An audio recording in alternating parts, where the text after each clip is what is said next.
স্বাধীনতার পর থেকে এ পর্যন্ত আমরা অবাধ সুষ্ঠু নিরপেক্ষ নির্বাচন পেয়েছি কয়েকবার তত্ত্বাবধায়ক সরকারের অধীনেই। প্রজাতন্ত্রের মালিক জনগণ। বিগত ৩টে নির্বাচনের কথা আমরা বলছিলাম, একটি পুরো জেনারেশন তারা আসলে ভোট দিয়েছেন কিনা সেটি নিয়েও প্রশ্ন আছে এবং সেই জেনারেশন এই বিগত ৩টি নির্বাচন কি দেখেছে। নির্বাচনকে ঘিরে আসলে নীল নকশা হবে, নির্বাচনকে কুক্ষিগত করে রাখা হবে। ক্ষমতা যিনি থাকবেন তিনি আসলে যিনি ক্ষমতাসীন দলের প্রধান তিনি ঠিক যেভাবে চাইবেন সেভাবেই একটি নির্বাচন হবে। বাংলাদেশের মানুষ দীর্ঘদিন পরপর 3টি নির্বাচন এভাবেই নির্বাচন হতে দেখেছে। যারা এই পুরো নির্বাচনকে প্রতিষ্ঠিত করেছে, যারা এই নির্বাচন হতে সহযোগিতা করলো, তাদের মধ্যে আমরা দেখেছি 22 জন ডিসিকে পাঠানো হয়েছে বাধ্যতামূলক অবসরে, বাকিদেরকে ওএসডি করার এক ধরনের সিদ্ধান্ত নেওয়া হচ্ছে। আপনি কি মনে করছেন শুধু এই ধরনের সিদ্ধান্তই দৃষ্টান্ত স্থাপনা করবে?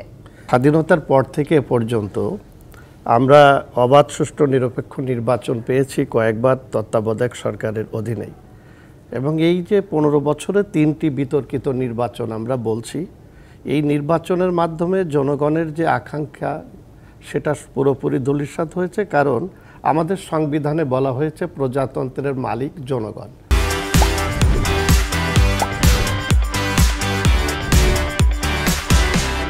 তো কিভাবে সে মালিক হলো? মালিক হচ্ছে যে 5 বছর পর পর তিনি অবাধ সুষ্ঠু নিরপেক্ষ নির্বাচনে তার ভোটাধিকার প্রয়োগের মাধ্যমে তার মনোনীত একজন প্রার্থীকে রাষ্ট্র ক্ষমতায় পাঠাবেন। এভাবেই তার প্রতিনিধিত্ব হবে। কিন্তু আমরা শেখ হাসিনার সময় আমরা দেখেছি যে তিনি ক্ষমতায় আসার পরে এই নির্বাচনগুলো করেছেন তার নিজের ক্ষমতায় টিকে থাকার জন্য।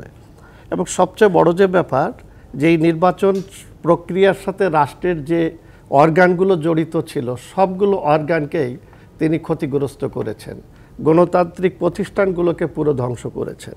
আর এগুলো করার জন্য তিনি বেছে নিয়েছেন প্রথম নির্বাচন কমিশন, এবং নির্বাচন কমিশনকে আমরা বলি স্বাধীন প্রতিষ্ঠান।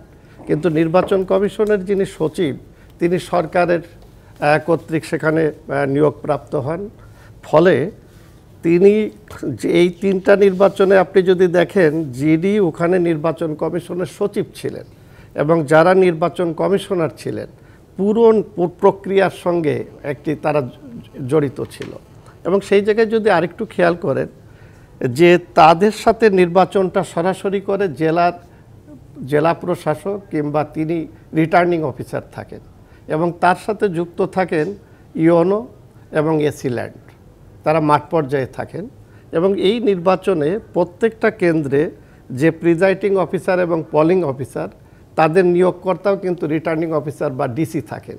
ফলে এই নির্বাচন কমিশন থেকে শুরু করে আপনার জেলার রিটার্নিং অফিসার এবং একেবারে নির্বাচনের যে বুথ বা কেন্দ্র পর্যন্ত সরকারের সমস্ত পলিসি মেকিংয়ের সাথে যারা ইনভলভ তারা জড়িত।